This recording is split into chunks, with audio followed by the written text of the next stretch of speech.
क्योंकि पृथ्वी ही बह जाएगी। तब कहानी है कि राजा भगीरथ ने शिव की तपस्या की और निवेदन किया। जब शिव प्रकट हुए तो उनसे निवेदन किया कि ऐसा ऐसा मामला है प्रभु, और माँ गंगा तो उतरने को तैयार है, लेकिन कहती हैं कि मेरा तेज, मेरा प्रवाह धरती बर्दाश्त नहीं कर सकेगी। तो अब मैं क्या करूं? काम तो हुआ है लेकिन पूरा नहीं हुआ, अब क्या करूं? तो महादेव ने कहा कि अरे इतनी सी बात है, और कहानी है, कहानियां प्रतीक होती हैं, कहानियां सच भी होंगी, कहानियां कभी हमें कुछ सिखाती भी हैं। तो कहानी है कि महादेव ने अपनी जटाओं को खोला और गंगा को कहा कि उतरो, जितना वेग है, जितना तेज है, जितना प्रवाह है, उतने तेज के साथ उतरो। और शिव की जटाओं में इतनी तेज वाली गंगा कहाँ समाती चली गई पता ही नहीं चला। गंगा उतरी जा रही है, शिव की जटाओं में समाये जा रही है, और शिव ने फिर अपनी जटाओं को समेट लिया। मामला फिर फंस गया कि गंगा उतरी तो लेकिन शिव की जटा में उतर गई, और शिव ने फिर से उसको बांध लिया है, यानी पृथ्वी पे तो अभी भी नहीं उतरी। अब फिर भगीरथ जी बैठे और उन्होंने कहा महादेव, अब जटा में ही सारी गंगा है, अब मेरे पूर्वजों का कल्याण कैसे होगा? तो महादेव ने कहा अरे बस इतनी सी बात है। और कहते हैं कि महादेव ने अपनी एक तरफ की जटा थोड़ी सी हटाई, गंगा का पानी पतली धारा के रूप में वहां से निकला, और एकदम उसका सारा तेज शांत, सारा प्रवाह एकदम शांत, सारी गति एकदम सामान्य होकर धरती पे उतर गई। धरती पे उतरी, राजा भगीरथ के पूर्वजों का कल्याण हुआ, मुक्ति और मोक्ष मिला। कहानी है ये। तो आज भी हम कहते हैं कि भगीरथ ने गंगा को जमीन पे उतारा तपस्या से, अपने पूर्वजों का कल्याण किया। लेकिन इस सारी कहानी में हम भूल गए कि इस सारी कहानी में गंगा का इतना तेज महादेव के लिए कोई बहुत मामूली सी बात थी, और उनका रिसाव यानी उनका धरती पे उतरना ये भी महादेव के लिए बहुत आसान बात थी। तो बड़ी से बड़ी गति को, बड़े से बड़े तेज को, बड़े से बड़े प्रवाह को जो महादेव पल में, क्षण का भी क्षण नहीं लगता, सेकंड का भी सेकंड नहीं लगता, और उसको अपनी जटाओं में शामिल कर लेते हैं।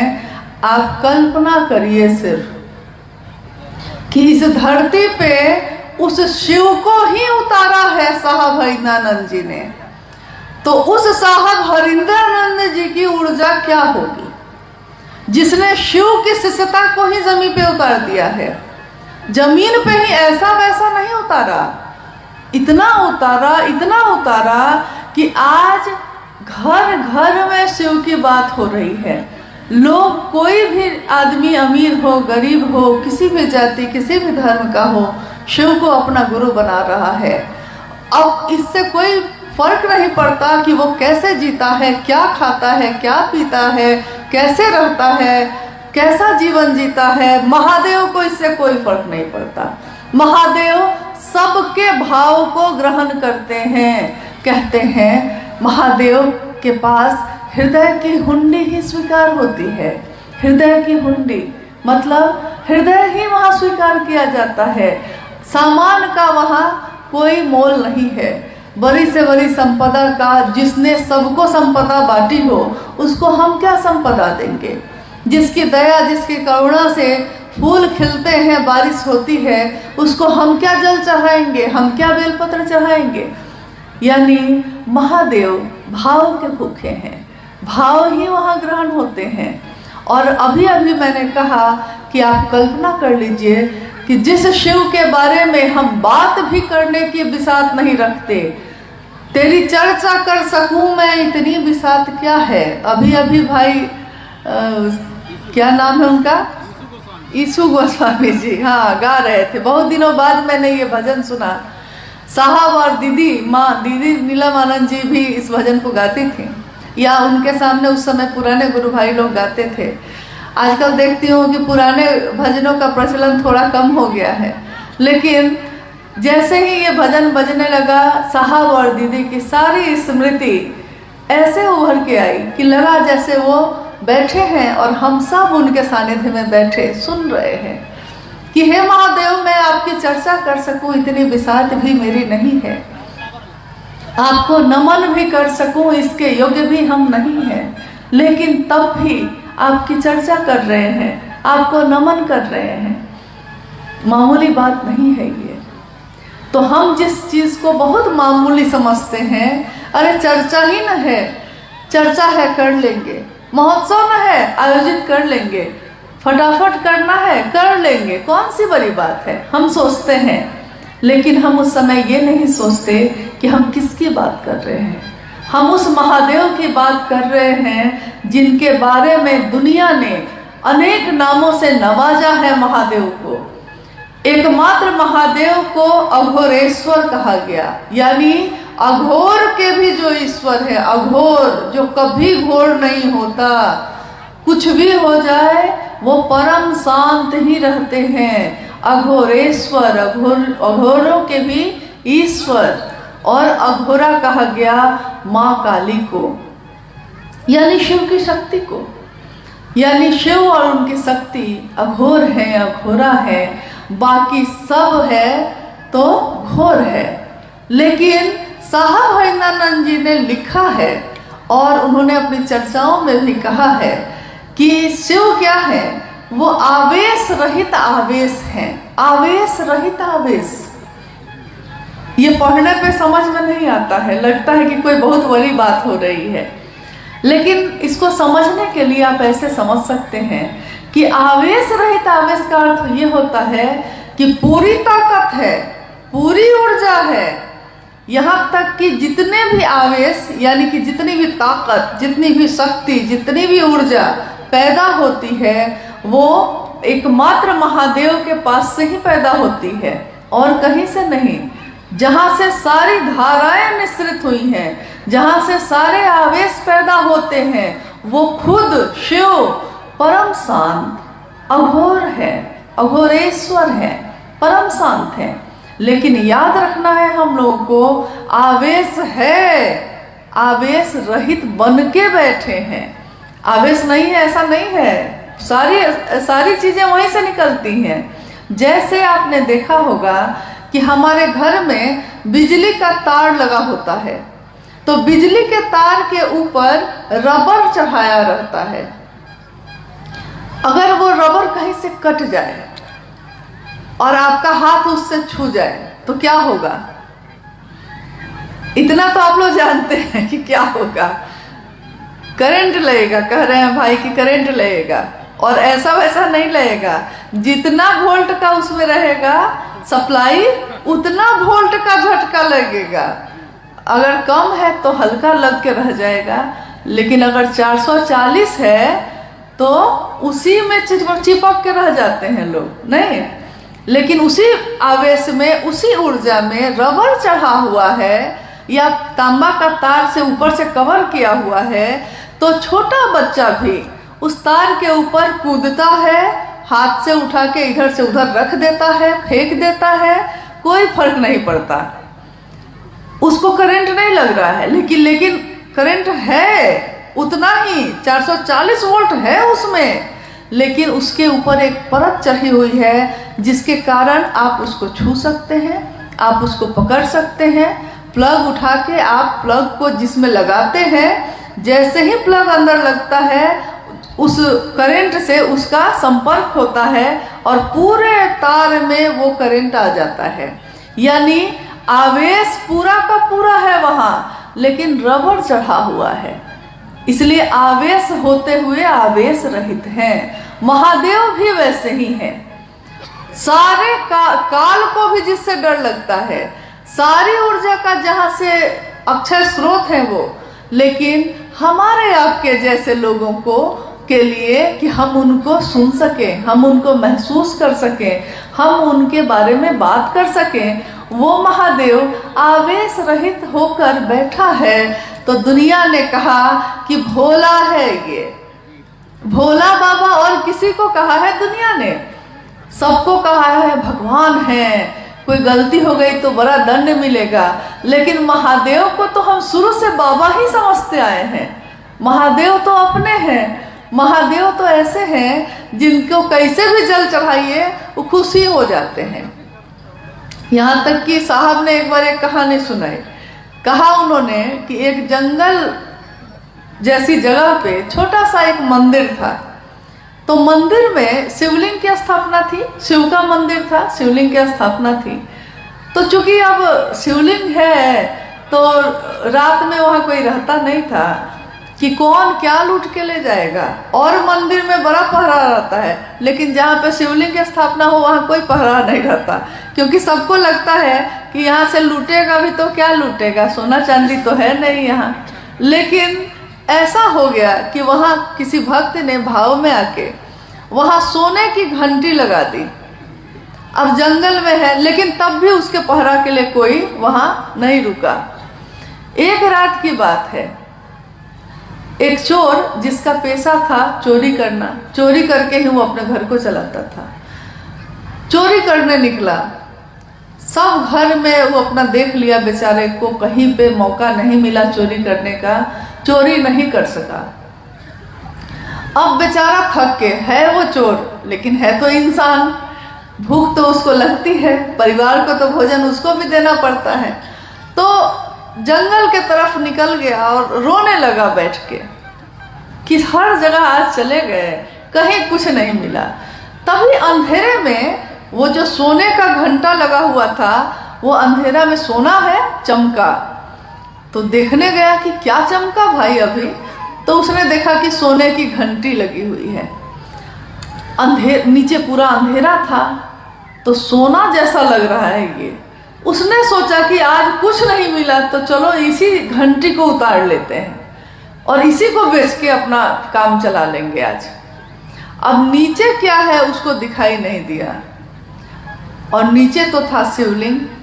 उसने सोचा कि ईंटा या चट्टान कुछ है, पैर से ऐसे ऐसे अंधेरे में टटोला, कुछ दिखाई नहीं दिया, तो देखा कि ऊंची कोई जगह है लगता है, तो पैर को उसी पर रख के खड़ा हो गया और घंटी जो पकड़ा तो घंटी बजने लगी, टन टन टन टन।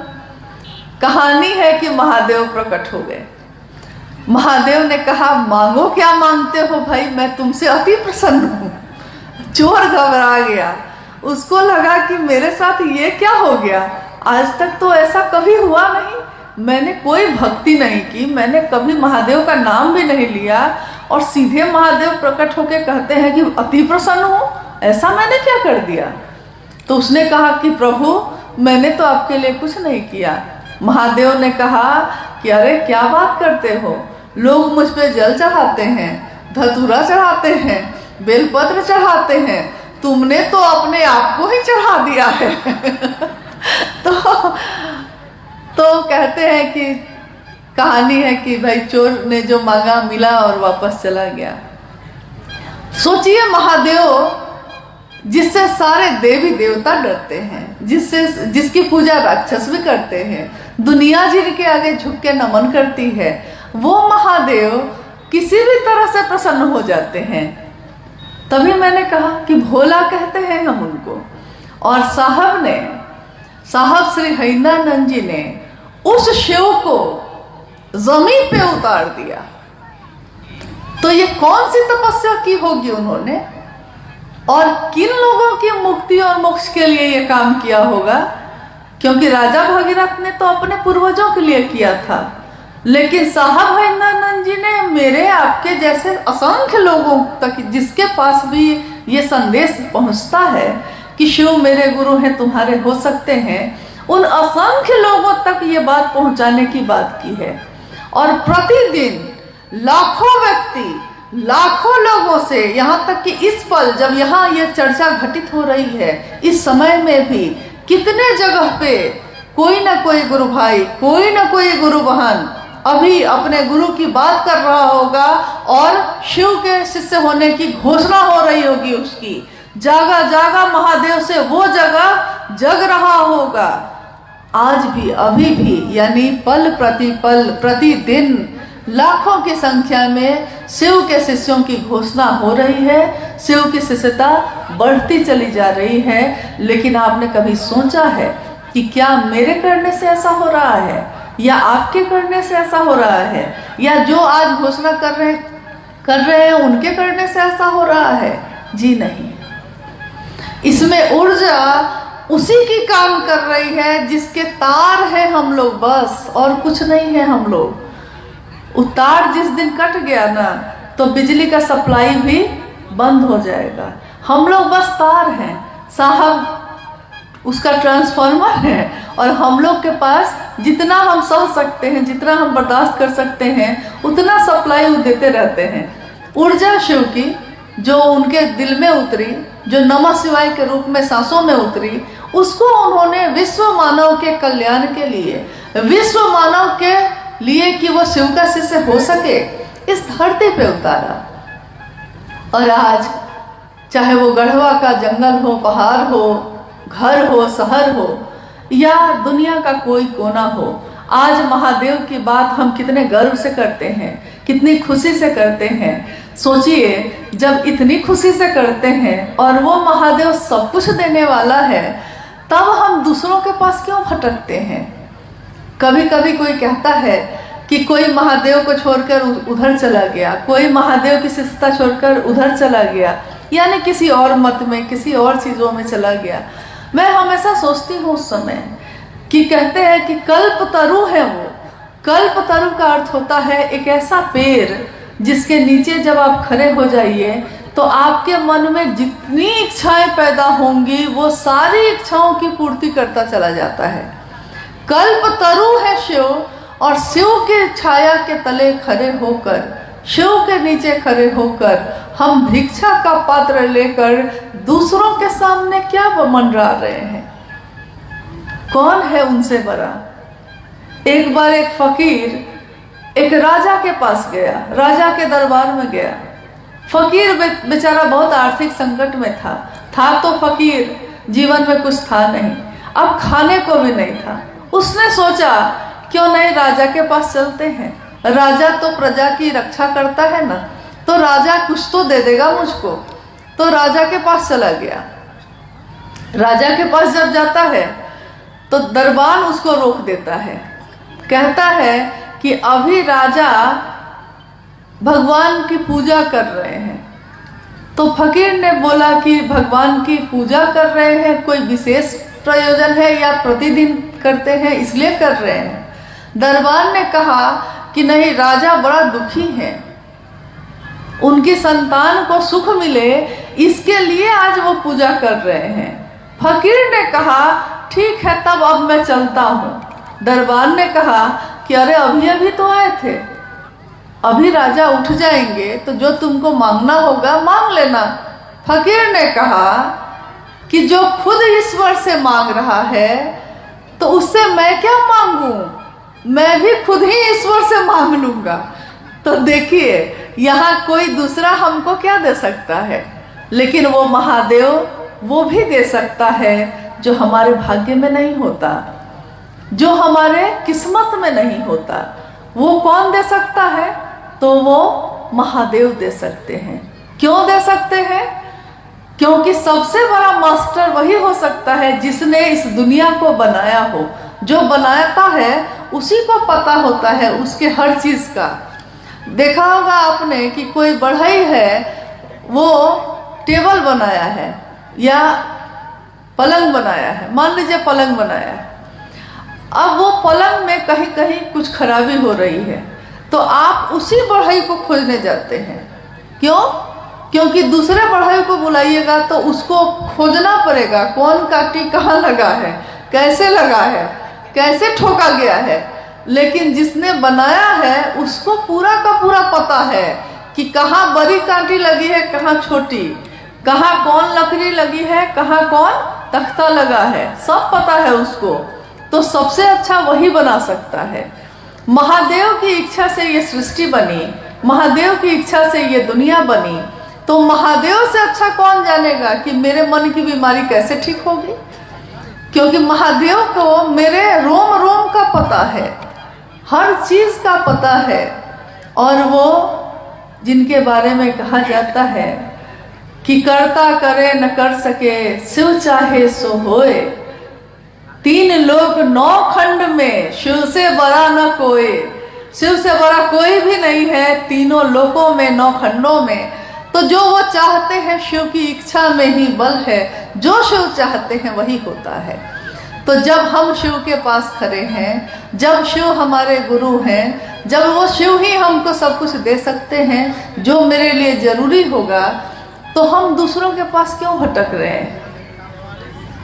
और इतनी बड़ी विधा दुनिया में जहाँ भी हम लोग जाते हैं, जहाँ भी साहब हरिंद्रानंद जी के इस संदेश को दोहराते हैं, वहाँ के लोग कहते हैं कि इतनी सुंदर बात तो हमने आज तक सुनी नहीं, कितनी अद्भुत बात है, कितनी अच्छी बात है। महादेव मेरे गुरु होंगे, मैं उनका शिष्य होऊंगा। अरे हम लोग को आता ही क्या है? क्योंकि कोई मामूली गुरु के पास भी गए हैं तो वो पात्रता खोजते हैं, योग्यता खोजते हैं, कहते हैं कि तुम मंत्रों का जप कर सकोगे ना, तुम साधना उपासना कर सकोगे, तब मेरे पास बैठो। तुम किस कुल के हो, तुम किस जाति के हो, तुम किस धर्म के हो, तुम ब्रह्मचारी हो कि तुम शाकाहारी हो। इतनी शर्तें हैं, इतने बंधन हैं, इतनी वर्जनाएं हैं कि जाते जाते लोग थक गए और हर जगह कुछ विशेष लोगों को ही वो शिष्य बनाते हैं, हर व्यक्ति शिष्य नहीं बन पाता। लेकिन साहब हरिंद्रानंद जी ने एक ऐसी विधा दी जिसमें उन्होंने कहा कि हर व्यक्ति परमात्मा पथ का अधिकारी है। हर व्यक्ति, न कोई छोटा है न कोई बड़ा है, समान है। जो 30 साल पहले शिव का शिष्य बना था सो, जो आज का आज अभी अभी बना है वो, उन दोनों में कोई अंतर साहब हरिंद्रानंद जी ने नहीं माना। उन्होंने कहा कि रेगिस्तान में भी, राजस्थान के रेगिस्तान में जहाँ बालू ही बालू है, एक घर यहाँ है तो दूसरा घर यहाँ है, पूरे रेगिस्तान में कहीं साद्वल भूमि नहीं है। साद्वल का अर्थ होता है जहाँ पे हरियाली हो, पानी हो, तो कहीं कहीं एकदम बंजर है, रेगिस्तान है, और उसके बीच में कोई एक साद्वल भूमि है जहाँ पानी पीने को मिल जाता है। वैसी जगहों पे भी साहब कहते हैं कि राजस्थान के मरुस्थल में भी किसी ने अगर अभी अभी अपने नाम की घोषणा की है, वो भी मेरे कलेजे का टुकड़ा है। इसलिए हम लोग को ये भ्रम नहीं होना चाहिए कि कोई विशेष ही होगा जो उनके कलेजे का टुकड़ा होगा, ऐसा नहीं है। जिसने भी साहब के विचारों को अपनाया है, जिसने भी शिव के इस संदेश को अपने जीवन में उतारा है, शिव उसके गुरु हुए हैं। और साहब हरिंद्रानंद जी का आशीर्वाद, उनका साथ, माँ नीलमानंद जी की ममता उसके साथ चल रही है। अगर नहीं चल रही होती तो हमारे आपके में ऐसी तो कोई बात नहीं है। नहीं कहते हैं ये तो कर्म है उनका, वरना मुझ में तो ऐसी बात नहीं, मुझ में ऐसी बात नहीं है कुछ भी कि हमसे कोई मिलता या आपसे कोई मिलता। क्यों आपके मुंह से शिव की वाणी निकलती है, शिव की ऊर्जा काम करती है, लेकिन इस वाणी के निकलने का मूल कारण इस धरती पे कौन है? वो शिव के शिष्य हरिंद्रानंद जी ही हैं। धरती को हमेशा याद रखना होगा कि किसके कारण ये शिव मेरे गुरु हुए, क्योंकि आज तक तो वो शिव थे, लेकिन उस शिव से मिलने की तकनीक हमको मालूम नहीं थी, तरीका मालूम नहीं था। साहब ने कहा कि बस अपने पास, तुम्हारे पास जो ये तुम्हारा मन है, इस मन से ही शिव को पुकारो। कहो कि हे शिव, आप मेरे गुरु हैं, मैं आपका शिष्य हूँ, मुझ शिष्य पर दया कर दीजिए। देखिए हमसे भूल क्या होती है, हम पुकारते हैं शिव को, कहते हैं हे शिव आप मेरे गुरु हैं, मैं आपका शिष्य हूँ, मुझ शिष्य पर दया करिए। लेकिन कहते हैं ये और सोचते हैं दूसरी बात, सोचते हैं कि पेट का दर्द ठीक हो जाता, बीमारी ठीक हो जाती, नौकरी मिल जाती, बिजनेस ठीक हो जाता। कहते हैं कि कोई शर्त होती नहीं प्यार में, कोई शर्त होती नहीं प्यार में, मगर प्यार शर्तों पे तुमने किया। नजर में सितारे जो चमके जरा, बुझाने लगे आरती का दिया। मतलब थोड़ा सा सुख जब जैसे ही आया तो महादेव को छोड़ दिया, आरती का दिया ही बुझाने लगे। नहीं, और कोई शर्त प्रेम में रखता है कोई? अपने बेटा से कोई शर्त रखा है आपने कभी कि हम तुमको प्रेम करते हैं, लेकिन शर्त है कि तुम मेरी सेवा करोगे तभी हम तुम्हारा लालन पालन करेंगे? मैंने कभी अपने बेटे बेटी से ये शर्त नहीं रखी। मैंने अपने भाई से ये कभी नहीं कहा कि भाई तुम हमेशा मुझको प्रेम से बोलोगे तभी मैं तुमको राखी बांधने आऊंगी, अगर किसी दिन मुझसे झगड़ा किया तो नहीं बांधूंगी। ऐसा किसी बहन ने अपने भाई से किया है? यानी प्रेम शर्त नहीं रखता, लेकिन शिव से प्रेम करने की ये विधा, ये तीनों सूत्र, जिसमें पहला सूत्र है दया मांगना, इसमें हम रखते हैं, बोलते हैं दया दी करिए, लेकिन रखते हैं शर्त। महादेव अगर आप मेरा ये काम पूरा कर दीजिएगा तो हम मनौती चर्चा करेंगे। करते हैं कि नहीं? क्यों? जबकि आप ये कह सकते हैं कि महादेव मेरे पास कुछ भी अच्छा होगा हम आप ही का नाम लेंगे, लेकिन काम आप वही कर रहे हैं, लेकिन बोलने का तरीका बदला कि नहीं? महादेव मेरे जीवन में अगर कुछ भी अच्छा होगा तो आप ही ना मेरे सबसे ज्यादा अपने हैं, तो हम आप ही की चर्चा करेंगे। देखिए ये भी एक तरीका है, लेकिन आप कहते हैं कि अगर पूरा होगा तब आपकी चर्चा करेंगे, और नहीं पूरा हुआ तब नहीं करेंगे। और चाहते हैं कि महादेव दया करते ही रहें। हम शर्त रखते हैं और कहते हैं कि महादेव आप दया करते ही रहिएगा।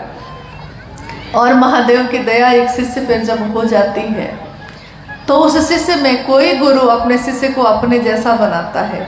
महादेव भी जब गुरु होंगे अपने शिष्य को अपने जैसा बनाएंगे। महादेव को कहाँ फर्क पड़ता है? उनके ससुर ने उनको नहीं बुलाया यज्ञ में, तो महादेव को कहाँ फर्क पड़ा? उन्होंने माँ सती को भी मना किया, तुम भी मत जाओ, छोड़ो, सबको बुलाया है, बुलाने दो। न मान का भय न अपमान का भय, जहाँ सारी चीजें खत्म हो जाती हैं वो है महादेव। और उस महादेव का एक रूप है जगत गुरु शिव का। तो सिर्फ कल्पना करिए और सोचिए महादेव के बारे में कि क्या आज तक ये महादेव हमारे इतने अपने हो सके थे, आज हो सके हैं, तो उस महादेव को छोड़ के अब कहाँ जाए? महादेव कितनी मुश्किल से मिलते हैं, कितनी मुश्किल से मिले हैं हम लोगों को।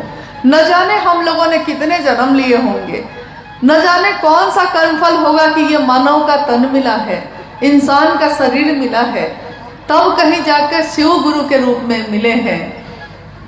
तो जो महादेव इतनी मुश्किल से मिले हैं, तुमसे एक पल में कैसे बिछड़ जाए हम, जिससे मिलने में शायद जमाने लगे, शायद महादेव से मिलने में जमाने लग जाएंगे, उनसे एक पल में हम कैसे बिछड़ जाएं। तो मान लिया है तो मान के रखिएगा, नहीं माना है तो मानने की कोशिश करिए, और मान कर बैठ भी गए हैं अगर तो फिर से चलाने की कोशिश करिए। और दूसरों को जो दीजिएगा वही आपको भी मिलेगा। इसलिए दुनिया में प्रेम दीजिए, सम्मान दीजिए, शिव के लोगों का सम्मान करिए। कहते हैं कि साहब ने कहा कि दक्षिण भारत में एक संत हुए तिरुमूलर, उस संत के लिखी हुई कुछ किताबें हैं, उसमें वो कहते हैं कि मेरे गुरु नंदी ने मुझसे कहा है, संत तिरुमूलर कहते हैं मेरे गुरु नंदी ने मुझसे कहा है कि अगर सेवा ही करनी है तो उनकी करो जो शिव की सेवा में लगे हैं। ये कौन लोग हैं जो शिव की बात करते हैं? ये वो हैं जो चलते फिरते मंदिर हैं, चलते फिरते मंदिर, जो जहां भी जाते हैं अपने शिव के नाम का दिया जलाते हैं और आगे बढ़ जाते हैं, महादेव से जोड़ते हैं और आगे बढ़ जाते हैं। खुद से जोड़ने की इच्छा नहीं है, खुद से जोड़कर हम क्या दे सकेंगे किसी को, लेकिन महादेव सब कुछ दे सकता है। तो महादेव से जोड़िए और आगे बढ़ जाइए। आइए हम लोग कुछ जिज्ञासाओं पे भी बात कर लेते हैं, अगर आई हैं तो। गुरु भोग एवं मोक्ष के अभिन्न रूप से दाता है। कैसे? शिव गुरु भोग और मोक्ष के अभिन्न रूप से दाता है। आप गौर कीजिएगा, इसमें शब्द है दाता, यानी जहां से ये चीज शुरू होती है। शिव दाता है। बाकी दुनिया में कोई भी है जिसने भी शिव से लेकर आपको हमको दिया है, उसको कहते हैं प्रदाता, यानी दाता से लेकर देने वाला। तो शिव को कहा गया कि भोग और मोक्ष के अभिन्न रूप से दाता है वो। भोग यानी यहाँ भोग का अर्थ होता है जो लौकिक जीवन का जो भोग है। यहाँ तक कि भोग में आप क्या गिनते हैं? अच्छा घर हो, संतान हो, गृहस्थी अच्छी चले, खेत हो, घर हो, गाड़ी हो, सारी चीजें हो, वैभव हो, लोग मुझको जाने। इस सब के साथ अंतिम शर्त ये रहती है कि लोग जाने कि हम हैं बड़का आदमी यहाँ के।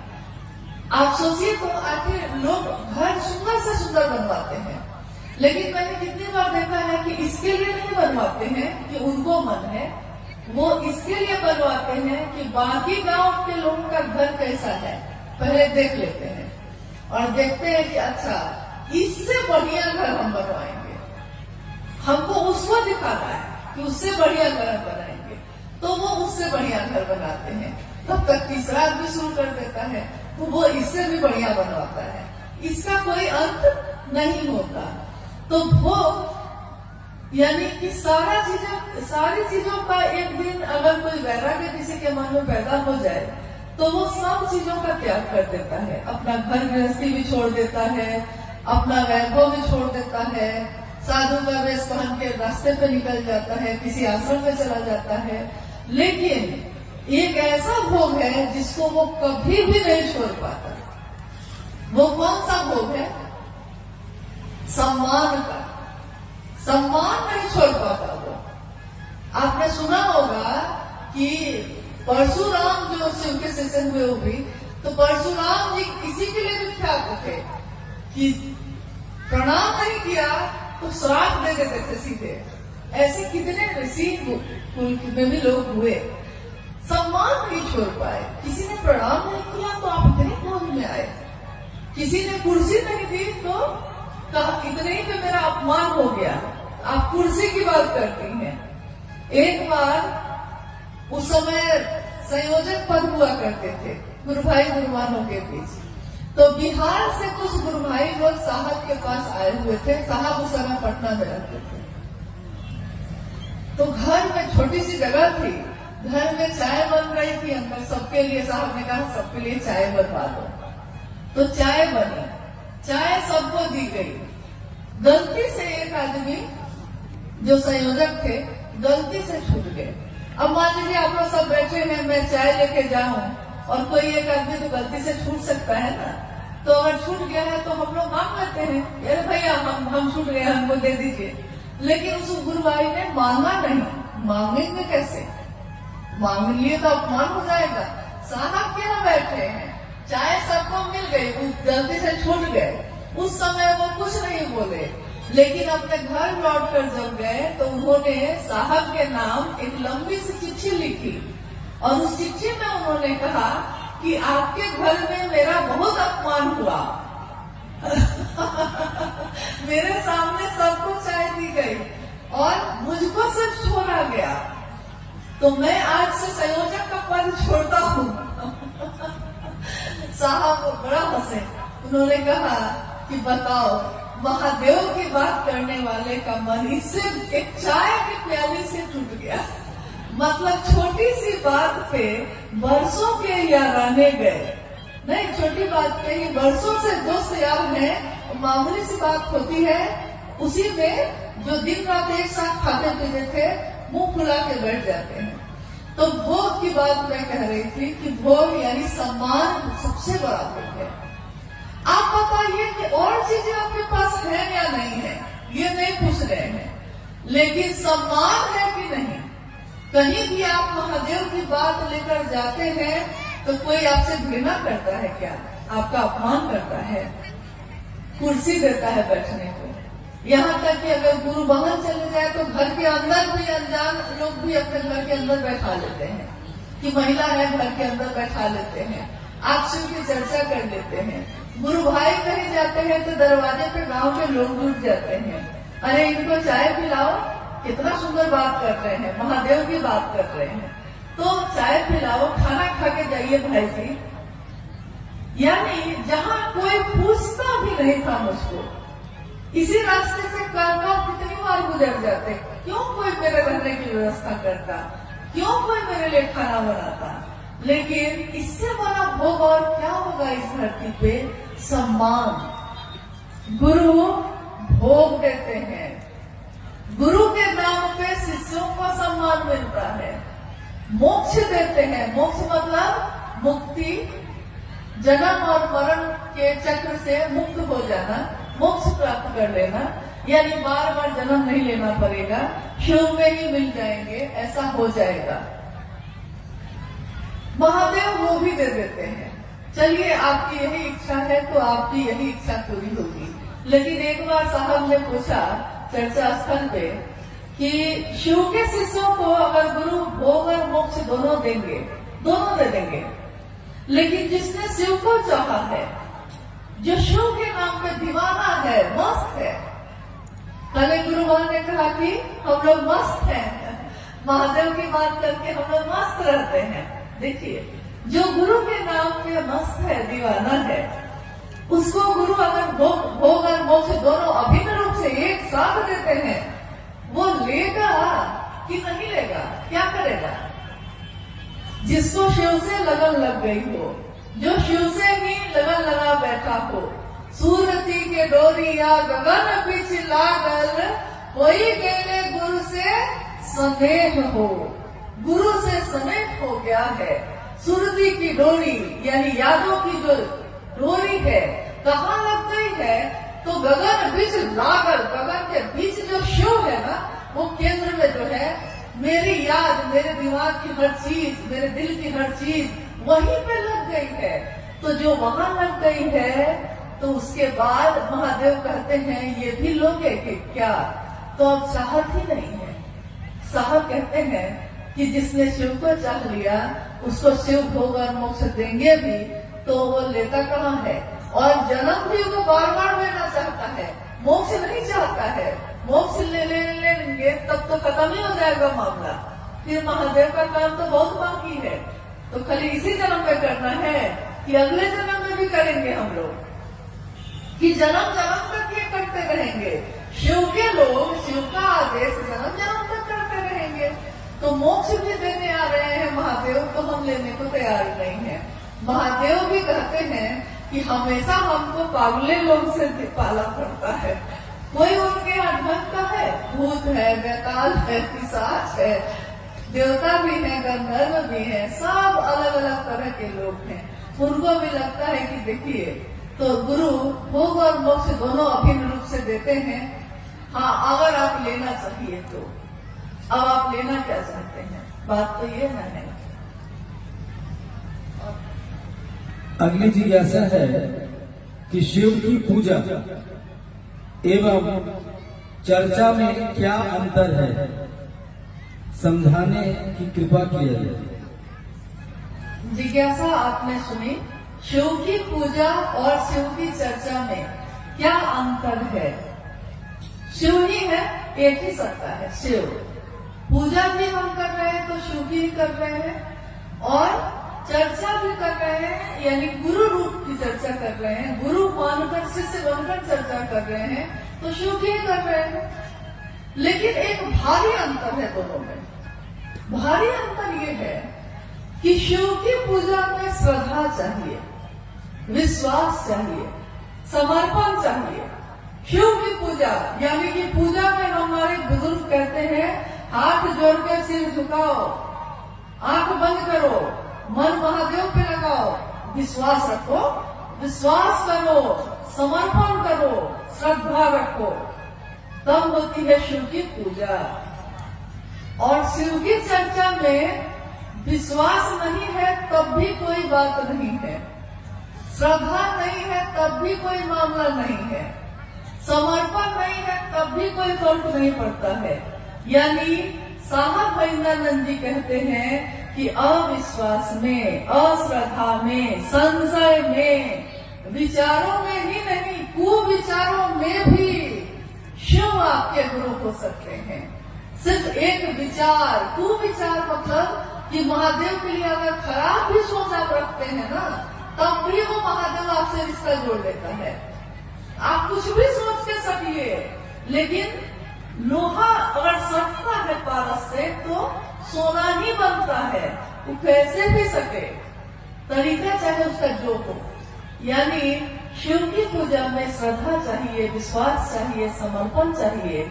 और महादेव की चर्चा में विश्वास हो तब भी ठीक, अविश्वास हो तब भी ठीक। मास्टर को कोई फर्क नहीं पड़ता कि आप उस पर विश्वास करते हैं कि नहीं करते हैं। खाली क्लास में चले जाइए, वो मास्टर तो पढ़ा ही लेगा। वो चाहे जबरदस्ती पढ़ाए, चाहे खुशी खुशी पढ़ाए, लेकिन पढ़ा के बच्चा को कलेक्टर बना ही देता है। मास्टर पढ़ा लेगा। तो महादेव के पास जाने के लिए श्रद्धा है तो जाइए, क्योंकि श्रद्धा तो भक्त को होगी, समर्पण तो भक्त को होगी। क्योंकि पहला सूत्र कहता है शिव से दया मांगना याचना की अभिव्यक्ति है, भक्ति की अभिव्यक्ति है।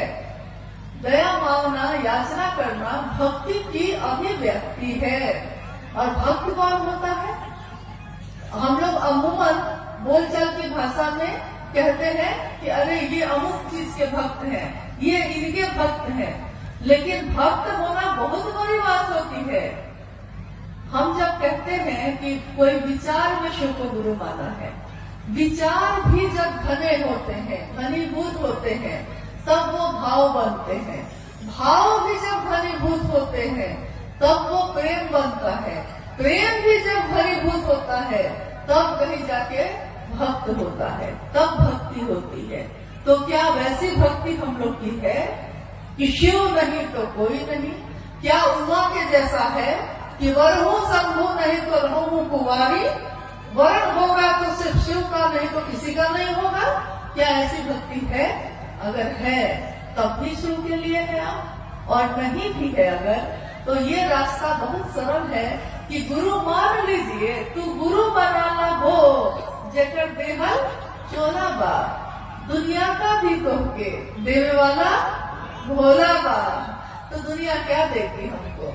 दुनिया तो कभी प्रेम देती है, कभी अपमान करती है, कभी अपना बनाती है, कभी पराया कर देती है। लेकिन महादेव तो ऐसा नहीं करते। वो एक बार अपने हो जाते हैं तो हमेशा अपने ही रहते हैं। तो शिव की पूजा और शिव की चर्चा में, दोनों में बड़ा भारी अंतर है। लेकिन शिव की चर्चा आपके मेरे मन में धीरे धीरे शिव के विचार को, उन्हीं के भाव को, उन्हीं के प्रेम को, उन्हीं की भक्ति को गहरा करता चला जाता है। और साहब महेंद्रानंद जी ने कहा है कि शिव की शिष्यता में एक ही चीज अनिवार्य है। क्या? शिष्यानुभूति पढ़ी है आपने? साहब की बोली हुई, वो लिखी हुई किताब है, छोटी सी, 1990 के दशक में छापी गई थी। आप में से किसी ने शिष्यानुभूति पढ़ी है? आओ चले, शिव की और किताब में भी है वो। आपने किसी ने पढ़ी है?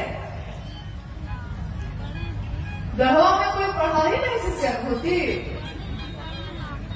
पढ़े है ना कुछ लोग? तो उसमें एक ही चीज अनिवार्य है, कुछ नहीं है तो कोई बात नहीं, अस्थाई शिष्य भाव, यही एक अनिवार्य चीज है। लेकिन ये अनिवार्य चीज जो है बड़ा मुश्किल है, बहुत कठिन है। लेकिन करत करत अभ्यास के जन्मति होते सुजान। करत करत अभ्यास यानी शिव की चर्चा करते करते, शिव की बात करते करते, दूसरे को स्टेशन पहुंचाते पहुंचाते हम भी पहुंच जाते हैं। दूसरे को महादेव का रास्ता दिखाते दिखाते हम भी उस रास्ते पे चलने लगते हैं। कहता है ना, हमको नहीं देखा हुआ है, तुम दिखा दो, तो हम भी तो उस रास्ते पे चल देते हैं। तो शिव की चर्चा करते करते हमारा मन धीरे धीरे धीरे धीरे शिव के लिए अस्थायी भाव से आने लगता है। एक जिज्ञासा है, शिव गुरु को मानते हैं, उनसे दया भी मांगते हैं, नमन भी करते हैं, पर चर्चा नहीं कर पाते हैं, तो शिव मेरे गुरु नहीं होंगे क्या? चर्चा कैसे कर पाए? दया मांग पाते हैं, नमन कर पाते हैं, लेकिन शिव की चर्चा नहीं कर पाते। शिव से दया मांगना, अगर आपने पहला सूत्र ठीक से कर लिया है तो ये हो ही नहीं सकता है कि आप चुप बैठिएगा, क्योंकि उसके बाद तो आप जो बोलना शुरू करते हैं। जो लोग मूक थे, मौन थे, अपने घरों में बंद थे, उन लोगों ने जब शिव को गुरु बनाया तो ऐसा बोलना शुरू किया कि सामने वाला जब मिलता है तो घबरा जाता है, कहता है पहले ही कि हाँ हाँ हो गया, अब इससे ज्यादा मत बोलिए, हम मानने को तैयार हैं, शिव मेरे गुरु हैं। वो इतना बोलेगा कि महादेव को गुरु बनाए भैया, बनाए, कि लास्ट में वो कह देता है कि हाँ भैया अब मत बोलिए, अब थक के वो कहता है कि इससे बढ़िया है कि मांगिए लेते हैं, तो मांग लेता है वो। यानी कि तब भी आप चुप नहीं होते। शिव का ध्यान, शिव का भाव दिल में थोड़ा जागेगा तो मुंह से तो अपने आप ही निकलता है। ये शास्त्र से बोली हुई बात है, ये शिव गुरु का मंच है। बोलिए, आपने कभी किसी को बड़े बड़े विद्वान को आके यहाँ बोलते सुना है? कभी नहीं सुना होगा। हमारे गुरुवान ही बोलते हैं, वही भजन गाते हैं, वही चर्चा करते हैं, वही संचालन करते हैं। यानी शिव शिष्यों की ये दुनिया, हाय रे ये दुनिया, हरिंदर की दुनिया, एक हरिंदर निहाल सारी दुनिया। कैसी दुनिया उन्होंने बनाई है, जिसमें कोई शास्त्र नहीं पढ़ा हमने, कोई किताबें नहीं पढ़ी हैं। कितने लोग तो अनपढ़ हैं, दुनिया जिसको कहती है गंवार वो भी है। लेकिन जब महादेव की बात करना शुरू करते हैं तो लोग ठहर के सुनते हैं कि कौन बोल रहा है ये भैया, ये कहाँ से सीखा आपने? वो कहता है, पूछता है, और भैया या दीदी कहती हैं कि भाई ये तो भैया साहब हरिंदर जी का बात है जो हम कह रहे थे। तो उसने कहा कि क्या एक लाइन उन्होंने कही है? तो नहीं, उन्होंने सिर्फ इतना ही कहा था कि महादेव को अपना गुरु बनाना, लेकिन जब अपना बना लिए है ना तो हृदय में भाव अपने आप ही जगता है और मुंह से आवाज भी, शब्द भी, वाक्य भी अपने आप ही निकलने लगते हैं। यानी कि महादेव का ध्यान थोड़ा सा हो जाए, थोड़ा सा भाव हृदय में जग जाए तो चर्चा तो आप खुद ही करने लगते हैं, फिर आप रुकिएगा ही नहीं। इसलिए महादेव से दया जो आप कह रही हैं कि हम मांगते हैं, उसको सचमुच में मांगिए। इसके लिए मांगिए कि महादेव आपका काम से हो सके, इसके लिए मांगिए।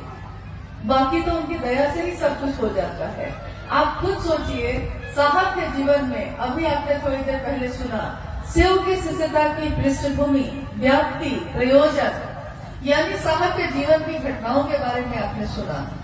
साहब के जीवन में 1974 में उन्होंने शिव को गुरु माना, 1975 में नमः शिवाय मंत्र आया, 1986 में आकाशवाणी हुई थी जिसमें आवाज आई कि तुम जो करते हो दूसरे को करने को नहीं कहते।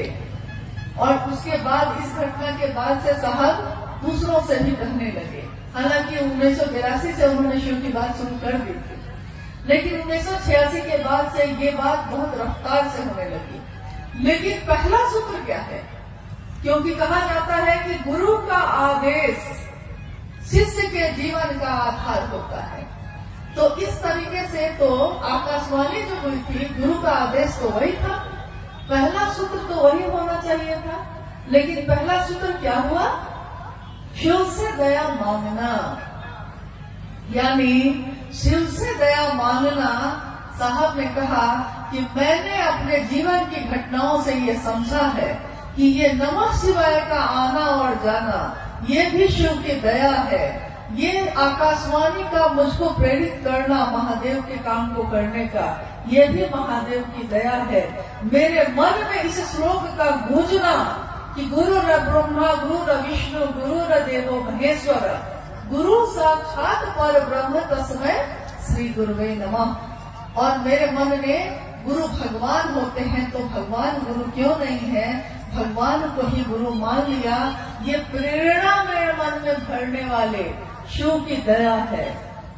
उस प्रेरणा के बाद मैंने शिव को गुरु मानने के बाद अपनी पत्नी से कहा, उसके बाद दुनिया के लोगों से कहा, नमः शिवाय आया, आकाशवाणी आई, दुनिया में लोग, कुछ लोग 12 लोग 13 लोग पहले शिव के शिष्य बने, फिर उसके बाद सैकड़ों लोग बने, हजारों बने, लाखों बने। आज शिव शिष्यों की संख्या करोड़ों में है। यहाँ तक कि लोग कहते हैं कि गणना हो सकती है क्या, तो हम लोग कहते हैं कि यह असंभव है। क्यों? क्योंकि जैसे ही गणना शुरू करिएगा, इधर से शुरू कीजिएगा कि तब तक तो दूसरा लॉट जारी है। मतलब अभी 5 आदमी का किया है तो 10 आदमी तो और घोषणा होकर रेडी है। कितनी की गणना करिएगा, कितनी की गिनती करिएगा, तो देखिए गणना नहीं हो सकती, इतने शिव के शिष्य हैं। किसके कारण हुआ? तो पहले सूत्र में साहब ने कहा कि शिव की दया के बिना यहाँ कुछ भी नहीं हो सकता, यहाँ करने जैसा कुछ भी नहीं है, मात्र महादेव की दया ही करने लायक है। देखिए अभी हम लोग आए तो धूप थी इतनी तेज, महादेव के भाव में हम भी हैं, महादेव के भाव में आप भी हैं। क्या मौसम नहीं बदल गया? कब हवा ठंडी हुई आपको पता भी नहीं चला, आपका ध्यान भी नहीं गया। इससे पहले बहुत गर्मी थी। तो मौसम बदलते हैं, भाव बदलते हैं, मन बदल जाता है, गलतफहमी खुशफहमी में बदल जाती है, कुछ भी हो सकता है यहाँ। तो महादेव की दया से सब कुछ हो सकता है। तो पहले सूत्र में साहब ने कहा कि महादेव की दया ही शिष्य के जीवन की शुरुआत करता है। अगर नींव का पत्थर मजबूत हो तो उसमें कितनी भी बड़ी इमारत बनेगी वो मजबूत होगी।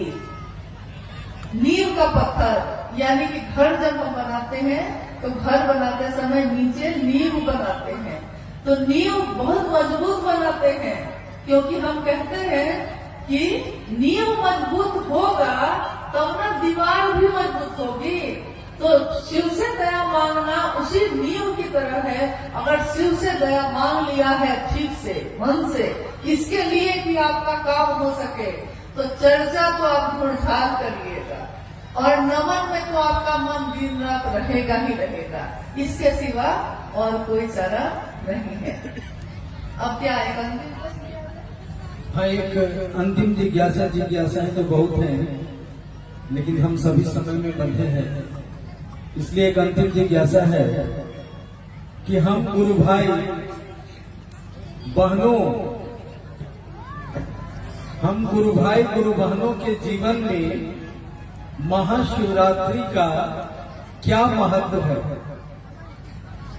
हम लोग महाशिवरात्रि क्यों मनाते हैं? हम सभी गुरु भाई गुरु बहन यानी शिव के शिष्य, हम सभी गुरु भाई गुरु बहनों के जीवन में महाशिवरात्रि का क्या महत्व है? हम महाशिवरात्रि क्यों मनाते हैं?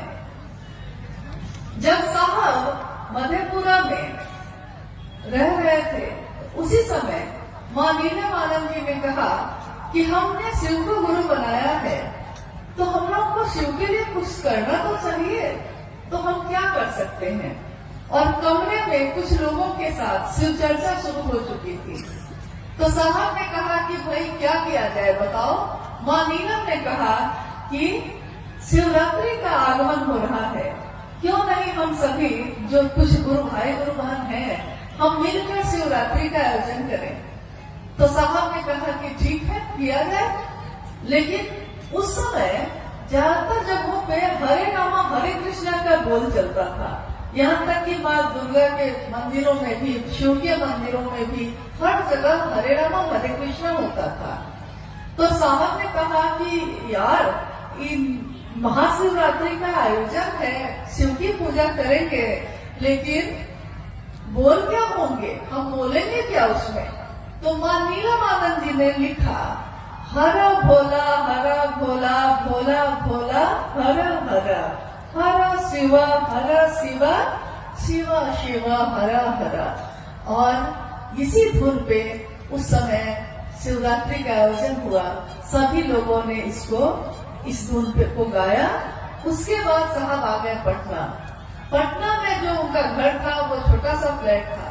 तो अगले बार जब शिवरात्रि का आयोजन हुआ तो मां नीलमानंद जी ने कहा कि क्यों नहीं इसको बाहर मैदान में किया जाए। तो फिर उन्होंने इस आयोजन को जो सामने ऑफिसर्स फ्लैट के सामने मैदान था उसमें किया।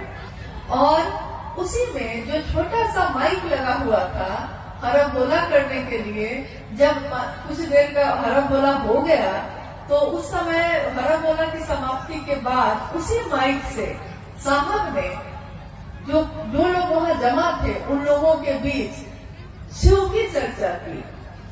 तो साहब कहते हैं कि शिवरात्रि एक ऐसा प्लेटफॉर्म है, एक ऐसी जगह है जहां आपने साहब ने कहा कि आपने देखा होगा कि जब बच्चे नदी में कूदते हैं तैरने के लिए या स्विमिंग पूल में कूदते हैं तो बहुत ऊपर में लकड़ी का एक टुकड़ा लगा रहता है और उस लकड़ी के या बहुत बड़ा कोई सीमेंट का बना रहता है और वहां खड़े होके वो ऊपर से जंप करता है पानी में तैरने के लिए, तैराकी के प्रतियोगिता में। तो ऊपर से जंप करता है धरती पे, मतलब नदी में। तो साहब ने कहा शिव के शिष्यों के लिए महाशिवरात्रि उसी तरह है कि महाशिवरात्रि से ही लॉन्च हुई शिव की चर्चा।